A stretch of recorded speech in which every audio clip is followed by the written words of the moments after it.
All right, good morning, everyone. Hope you all are having a great day today. Before we get started, I do want to just make a couple quick announcements. So the quizzes for units 2, so I think it's 5 chapters this unit, they're going to be due at 11:59 p.m.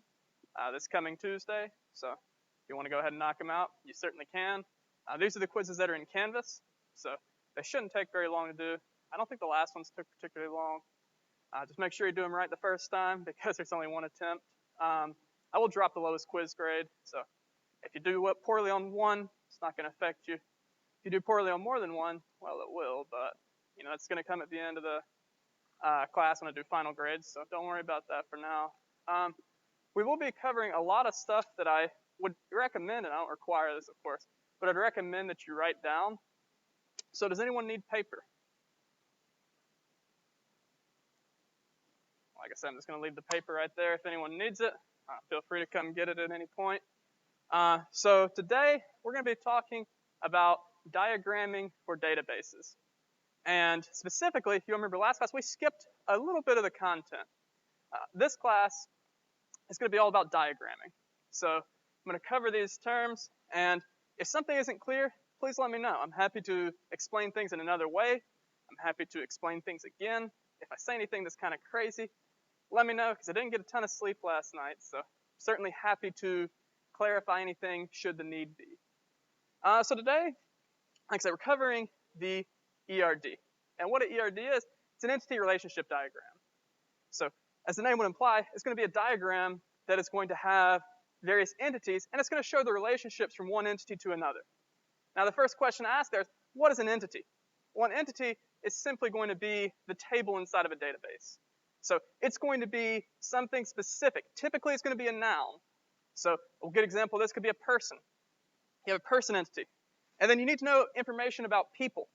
So you have attributes about the entity. Now, the attributes are going to be the same as a column inside of a table. So, for example, if you had a person, what's a good attribute? How about first name? How about last name? Middle initial? Date of birth? Depending on the type of data you needed, social security number, something that has relevance to that specific person. So we have an entity. Inside the entity, there's going to be attributes. Now, if we had some specific occurrence of the entity, then that would be called an instance. So for instance, pardon the pun there, if we had the person entity and we had a record, that's going to be an instance of the person entity. So we would have all of the different observations for that specific person comprises the instance. Does that make sense so far? All right. So there's really a couple different things that attributes can be. They can be just a regular old attribute, or they can also be a primary key. And when we're talking about a primary key, we're talking about one or more attributes that uniquely identify the instances of the entity. So for example, with a person, imagine we had student ID. That could uniquely identify each person if we have a table of students or an entity of students. So they're not quite the same thing, but for the most part, we can use table and entity interchangeably. We can use row and instance interchangeably. We can use attribute and column interchangeably. They are a little different, but we're not going to go too far into that. This is an intro class anyway. So that's basically the primary terms now. There are going to be a couple others on here that we're going to talk about. A foreign key is going to be if you have the primary key for one table in another table. So for example, let's say we had a student table, and we had student ID acting as the primary key inside of the student table. It uniquely identifies each and every instance of the student.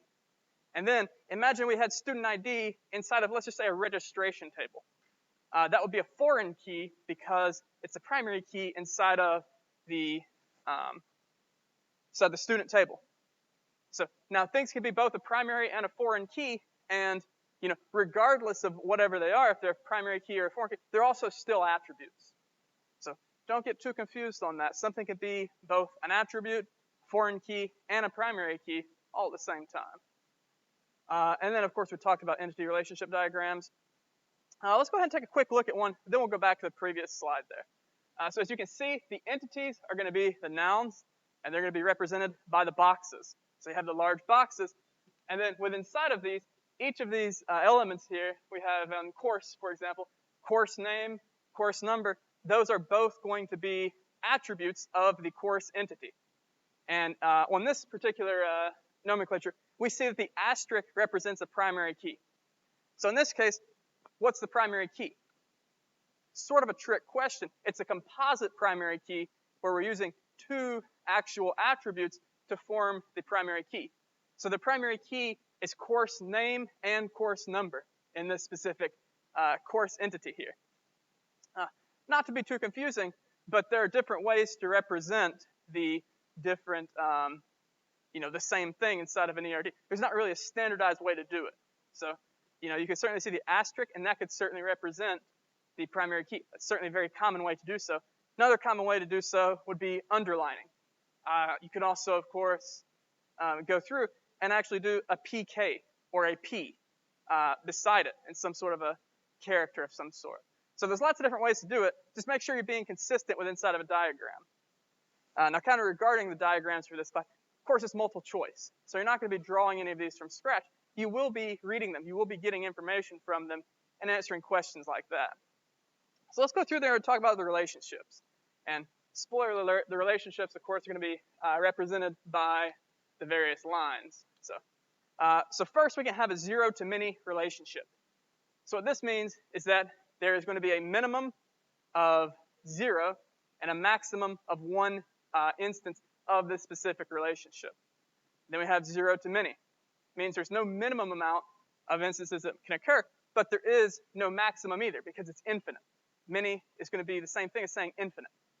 Then we have 1 and only 1. Means that for every occurrence of the relationship, there's going to be 1 and only 1 occurrence of it. So we're certainly going to see some examples of that.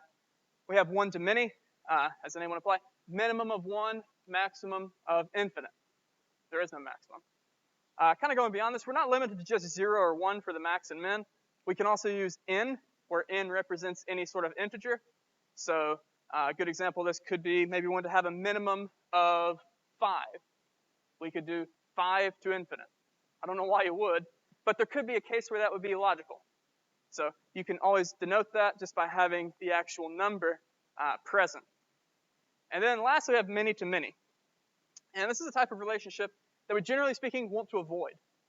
And we avoid it in several ways. The main way is to form what's called an associative entity between the two entities that have the many-to-many relationship.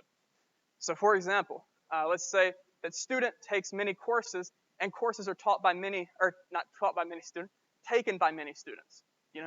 Most of you in here are probably not just taking this course, and obviously there's more than one person in here. So that would be an example of a many-to-many relationship. It's going to be a problem because you can't uniquely identify each instance of the relationship as is using the primary keys. So to avoid that, you'd use what's called an associative entity. Inside the associative entity, what you would do, you basically pull down the two primary keys and then form them into an entity where you could call it something like registration. And you can get something like the student number and the student or the course number. Whatever the two primary keys would be, you just put those into what's called an associative entity, and then you'd be able to have a one-to-many on each side. Any questions so far? All right, let's take a look at this and go through these relationships a little bit more. So you always read them like this. You say student takes one-to-many courses. So you go from this side, you get the relationship from this to this, and then you read the final entity. And then course is going to be taken by one-to-many students. So we just said that's a many-to-many relationship. There's going to be many on both sides. So how do we fix that?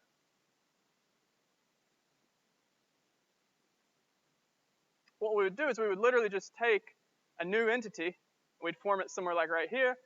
Doesn't really matter where, as long as it's on the chart. And then we call it something like registration, like I said. So then we have student has one and only one seat. I'm not too particular about where people sit, but some people are. Some people would prohibit you from sitting in 2 seats at one time. Me personally, I don't particularly care. There's also going to be a case where you have to have a seat. You can't stand up and be in this according to these business rules. So these rules don't have to make sense. They're formed by the business rules themselves. So really, the only problem you can really see where something would be illogical is if there were going to be a many-to-many relationship. So you may argue that people can sit in the same seat at a time. So a seat doesn't. So looking at this the other way, seat belongs to one and only one student. Now, realistically, there's a lot of empty seats in here.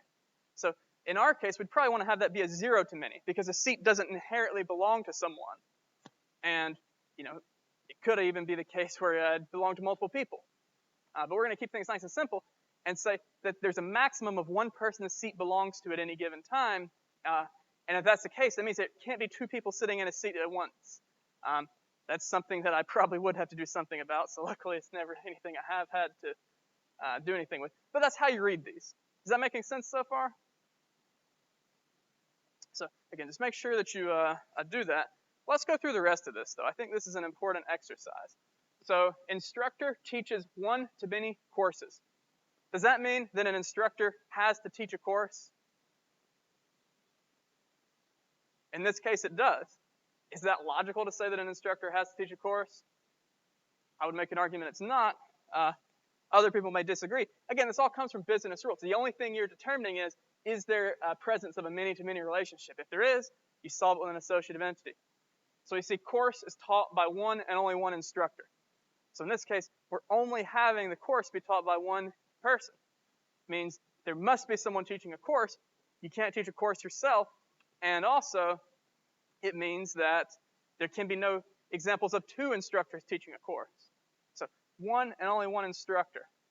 Okay, let's go through this a little bit more just to make sure it's clear. We have professor teaches 0 to infinite sections. Now that makes a lot more sense than instructor must teach at least one course.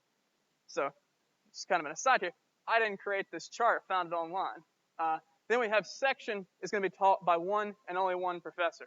So just like with the course above, that makes sense.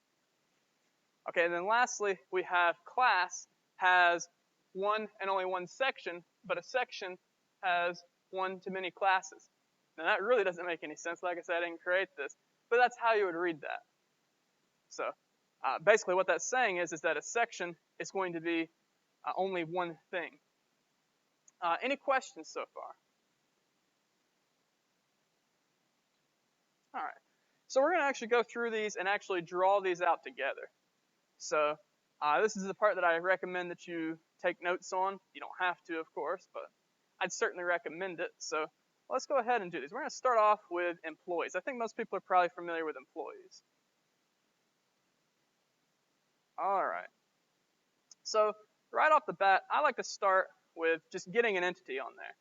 So if we're wanting to kind of show the various relationships inside of an office environment between things like employees, departments, let's just start off with the most basic entity we can. And that, of course, is going to be the employee entity. So we're going to call this employee. And you always want to make sure that you use singular names for the entities. It's going to be a singular noun in almost every case. So how can we uniquely identify an employee? Can we use first name? Well, there could be two people with the same first name. So we're going to use something called an employee ID. I'm just going to type in employee ID. And that's going to uniquely identify each and every instance of the employee entity. So then we need other information about employee. Let's just get first name, last name. Can everyone see this okay, by the way? Should I make it a little bit larger? Do that.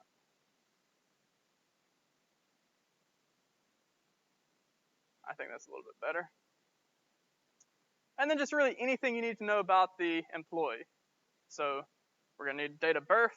They're working for us. We certainly need to have that information for a lot of reasons. Or at least a couple of reasons. Probably not a lot. Social security number. That's important for things like taxes, employment eligibility verification, E-Verify and all that. Then we need phone. We need to know how to get in contact with them. And of course, we could go through and list out all the different components of address, but I think you get the point. So one of the important things here is that we want to make sure that each of the attributes is a single line. So what that means is that it has only one level. So instead of having the address, we would have address line 1, address line 2, city, state, zip, country potentially, anything like that. We'd go ahead and just have it each as separate entities. If we failed to do that, it can be very difficult to determine what is actually inside of the entity, or inside of the attribute rather. So for example, imagine you wanted to run a query on your table and see how many employees lived at a particular zip code. Well, if you don't have the address broken out by zip code, it's going to be a very challenging thing to do. So it's a lot better to just have each of these things be unidimensional, such that they only include one piece of information. Same thing with name. It's just an important thing to do. Does that make sense? And again, just to remind everyone, you're not going to be drawing these out on the test or anything, but you will need to make sure that you can read them and that you can understand the relationships between them. So I think we've got enough stuff here for employee for now. What do employees do? Well, they have some sort of a department. So if I can find my mouse cursor here, here we go. So let's just make a department entity. Department's a good noun. And each department is going to have a unique name. If it doesn't have a unique name, then you have two of the same department. That'd be a pretty big problem, wouldn't it? So let's just go ahead and put department name. We're going to leave that as primary key. You don't have to do anything else with it. One thing that may be important to know about department, you don't have to put this, would be something like location. Okay. And let's just go ahead and put in a relationship here. So we have a relationship between the employee entity and the department entity. So let's just first put this in, then we'll worry about the shapes and all that later. Okay, so employee is going to belong to how many departments? Well, let's keep this nice and easy. Let's say that employee belongs to one and only one department. And department has how many employees inside of it? Can a department have 0 employees? You can make an argument it can. You can make an argument it cannot. That's really something you determine by business rules and from the company itself. So I think it's fair to leave this at 0 to many to allow for any number of employees to be inside of a department. A good example of where this may be a problem, imagine if you had a company, and let's just say that, you had 5 employees. Let's say that 4 of them quit the company. Okay, then you have 1 employee remaining. What if that last employee gets fired? Then you don't have any employees inside that department. So we're going to go ahead and keep it 0 to many. You don't have to. You could certainly make a very strong case that a department should have at least 1 employee. We're not going to split hairs about that, though. So are there any problems with this relationship? I don't think there are, because really the only problem we could have with the relationship would be if it had a many to many. So if both sides of it were saying there's going to be a many relationship here, that would be a problem. But there's not that. So we don't have to worry about anything. Now, what's one problem, though, that we do see inside of this, well, other than the fact the attribute name's kind of here? What's one other problem we see? How do we know which department an employee works for? Well, right now, we don't have that information. Do we put the employee ID inside the department table, or do we put the department ID inside the employee table? So we want to avoid redundancy. So where will we put that? So because employee belongs to one and only one department, we want to make sure to put which department they belong to inside of their entity. So we're going to put department num right here. And what do we know about that? So if it's a primary key inside the department table, what does that mean it's going to be inside the employee table here?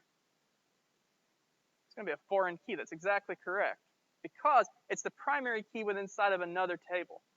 So does that make sense? Did I lose anyone? Like I said, certainly do feel free rather to stop me if you have any questions. Happy to address them. Now, one interesting thing to think about is does an employee have a payment, or do they have a salary? Now, they do. Would we want to put that salary inside of the employee table, or would we want to put that salary inside of a separate table? We could really do it either way. Generally speaking, though, what do we know about salaries? Do they stay the same? Hopefully they don't. If they do stay the same, you're probably not going to have the same employees for very long. Probably. So let's just make a salary table.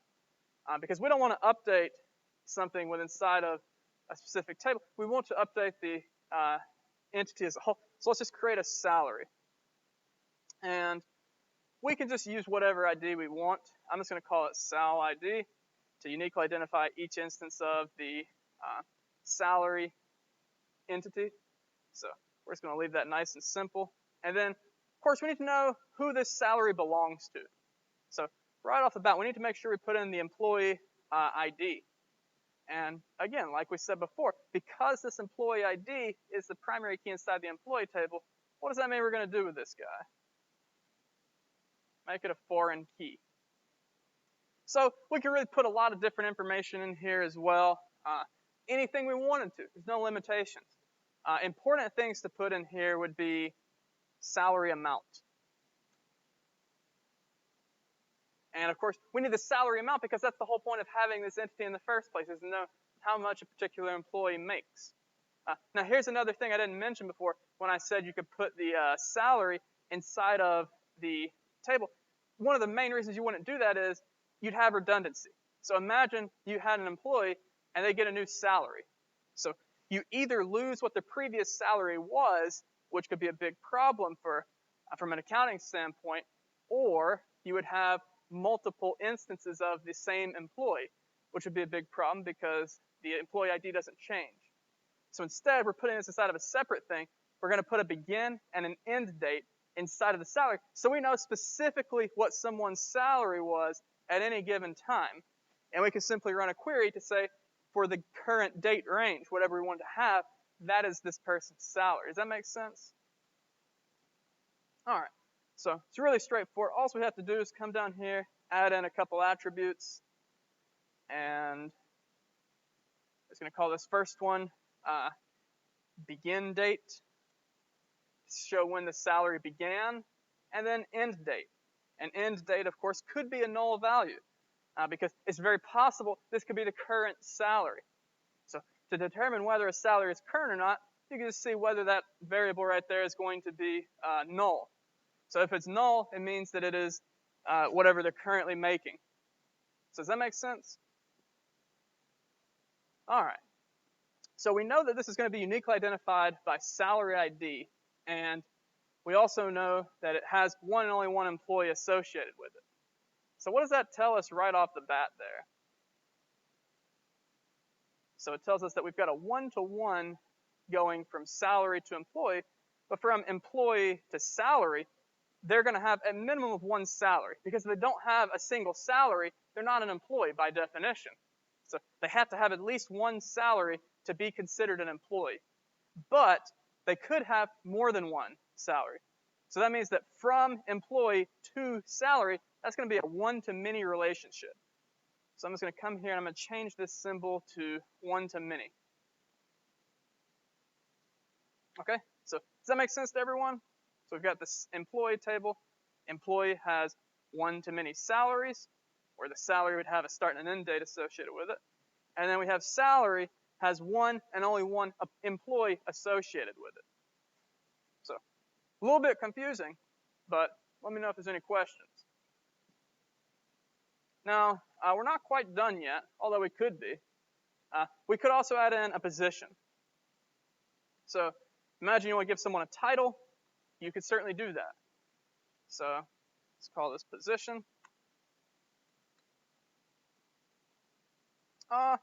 We can just call this position title, because a title from one title to another should be perfectly the same. Because if you're an accountant 1, you're an accountant 1. That can certainly uniquely identify this. We're going to call this position name. We could associate this with a pay scale if we wanted to, or we could not. really doesn't matter. Some companies use a pay scale, other companies do not. Other companies kind of pay more specific to the candidate. So there's certainly lots of different ways we could do this. Doesn't really matter at the end of the day. We could go ahead and tie this in with a department as well. So since we just tied this in with a department, what does that mean about this? So this is a primary key inside the department table. It's going to be a foreign key inside the position table. So let's just go ahead and put a relationship here between the, if I can, between the department and the position. It can be a real pain to snap these things sometimes, I tell you. There we go. Okay, so department is going to have at least one to many positions. And position is going to belong to one and only one department. Now, how do we know that the position belongs to one and only one department? Because we put department ID inside of the position table as an attribute. If we didn't have that there, we could not make that assumption. So let's just go ahead then and add in, make sure this is correct. So position belongs to one and only one department. And department has one to many positions. Okay, so that's all we have to do there, making sure that we have this done in a way that we represent that position belongs to one department, but the department can have an infinite amount, but they must have a minimum of one. So really, you have the symbol that's further from the entity, that's going to be your minimum. And you have the symbol that's closer to your entity, it's going to be the maximum. And just make sure that you read them in that way, shouldn't have any issues. So we could, of course, do this a little bit differently. Could add in an associative entity if we wanted to. We're going to keep things nice and simple. So let me just zoom out of this a little bit so everyone can kind of see the various relationships within inside of this entity relationship diagram. It's not the largest thing ever, I suppose, but let me see if I can do all the font and make this a little bit larger.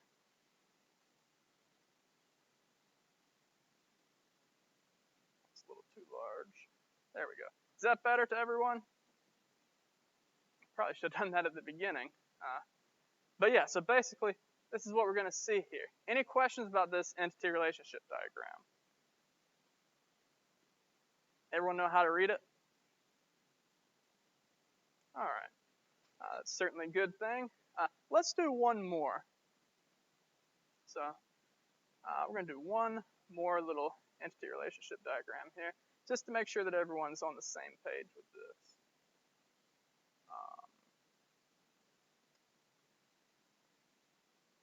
Okay, so we're going to do a bank entity relationship diagram. So right off the bat, you may be thinking, well, a bank is going to have a customer, hopefully more than one customer, but they're going to have at least one customer.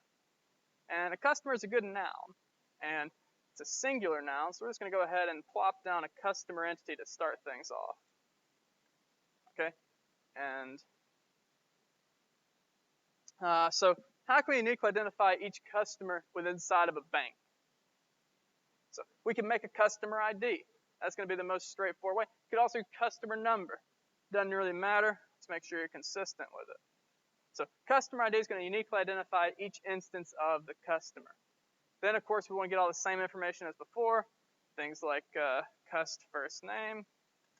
Make sure we know the customer's first name, customer last name, middle initial, date of birth. You're a bank, so you also need the social security number, and all that sort of stuff. So the same stuff we had in the employee entity, basically. In fact, I'm going to be kind of lazy here, and I'm just going to copy the employee entity. No point in reinventing the wheel.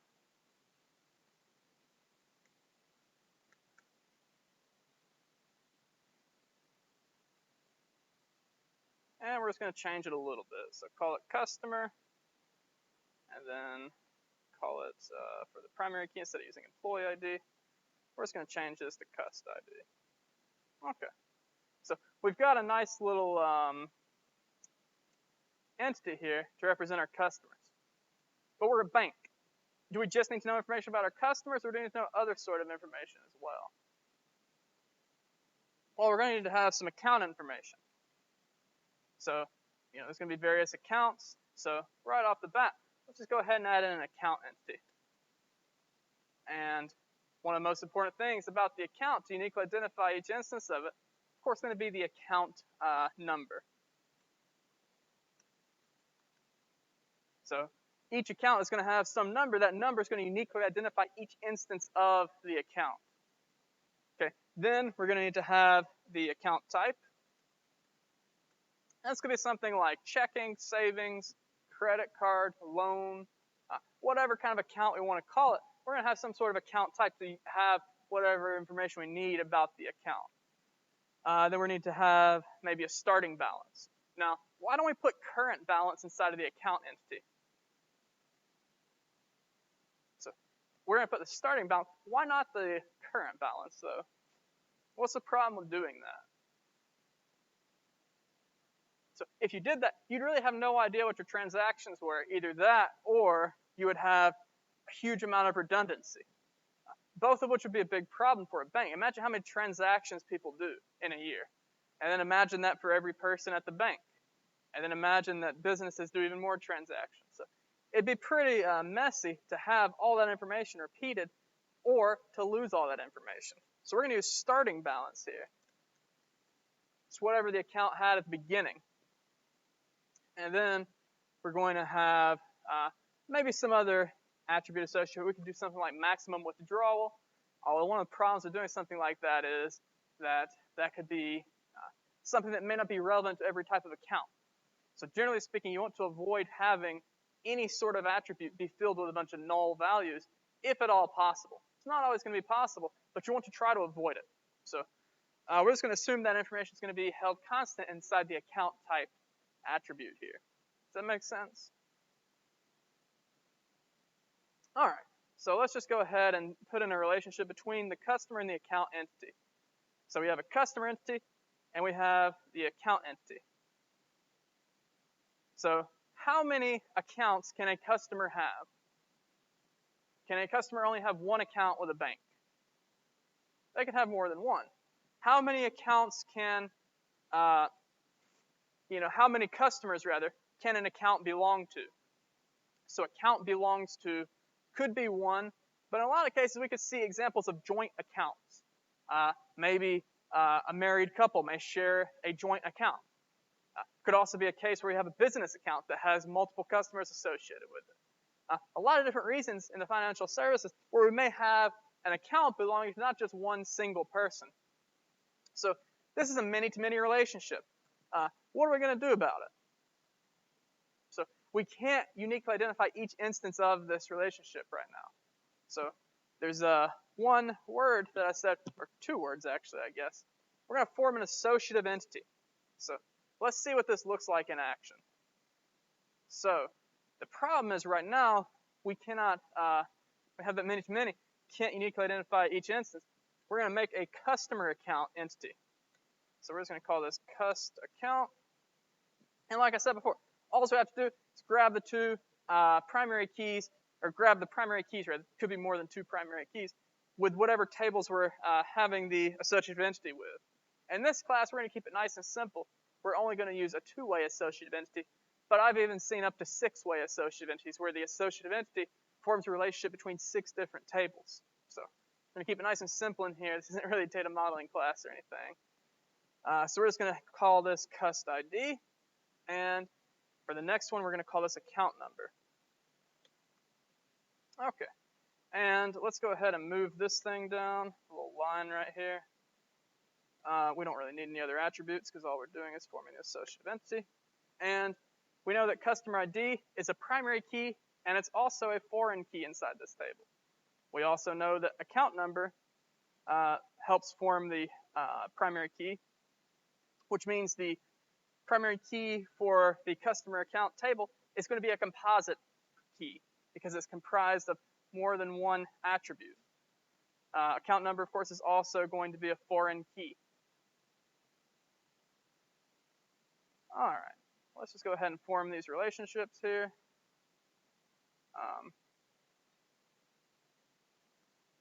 Boy, it's too bad that Valentine's Day already happened. I'm feeling like Cupid up here forming all these relationships.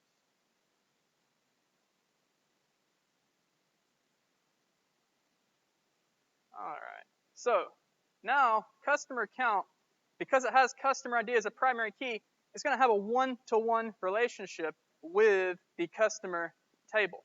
So we also know that customer can have multiple accounts. So therefore, it's going to be a one-to-many relationship with the customer account. So let's just go ahead and model that real fast. So for the begin symbol here, it's going to be one and only one. Because this customer account, because it is uniquely identified by the customer ID, is only going to belong to one and only one customer. But the customer can have many of the customer accounts. So that's going to be at least a one-to-many. Why would we not make it a zero-to-many?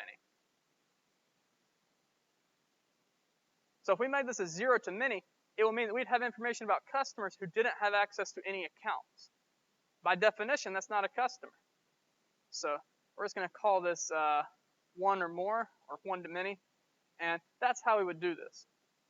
Now we do the same thing between account and customer account. So we have a customer account. Because it has an account number, it's going to belong to one and only one account. So let's see. One and only one account. And then the account can have one customer associated with it, or it can have multiple customers associated with it. So it's going to be a one-to-many relationship for going in that direction. Because an account, like we said, could be a joint account. It could be any sort of account where it has multiple people associated with it. Does that make sense?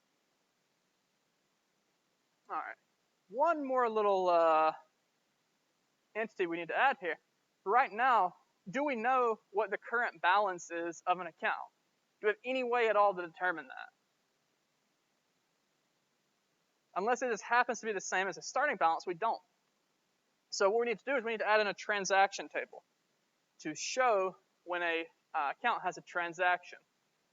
So transaction's a good noun. We can just add in a transaction entity. And we're going to keep things nice and simple. Call this transaction ID. And now if we want it to be, there's a lot of different ways. We're going to keep this nice and simple. We're just going to have account from and account to as two separate entities. They're both going to be foreign keys. So account from, saying where the account is coming from, or where the transactions account rather is coming from, and then the account it's going to. Okay, so let's just make both of these foreign keys. And there. Are we done yet, though? We know where the account. What are we missing?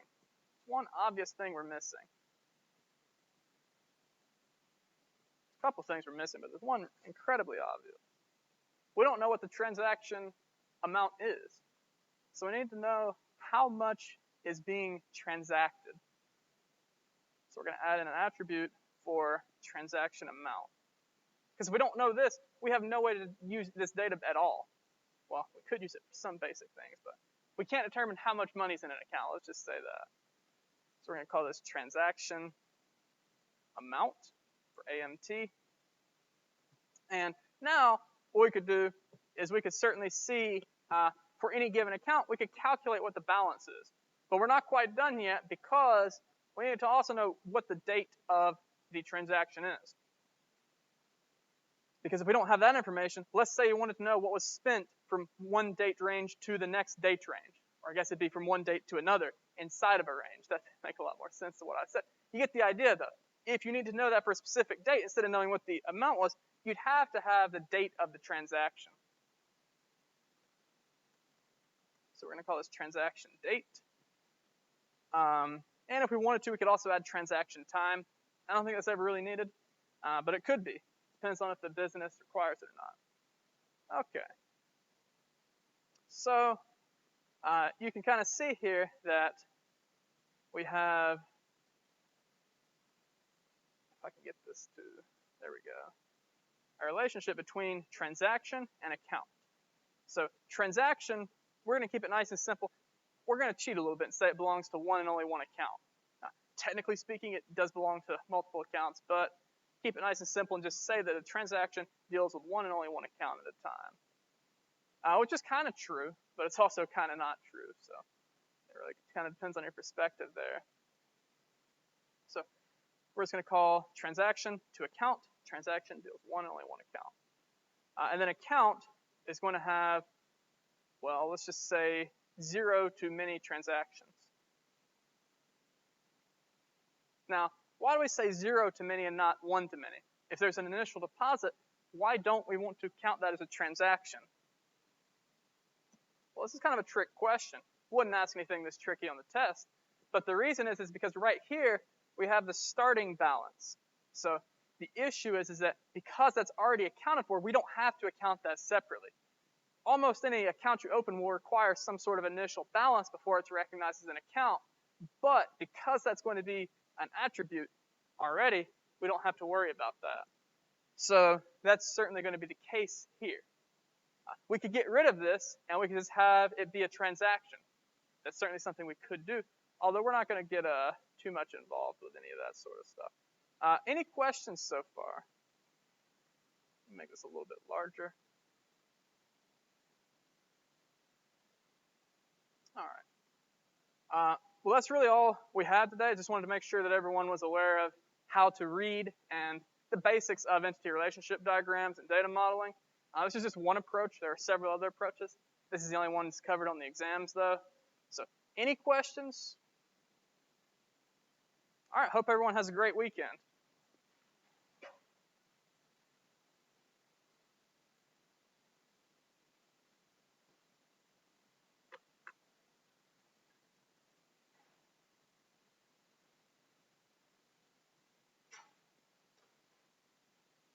And I'm pretty sure that I have these posted in Canvas if you wanted to look through them. But if not, I'll post them later. So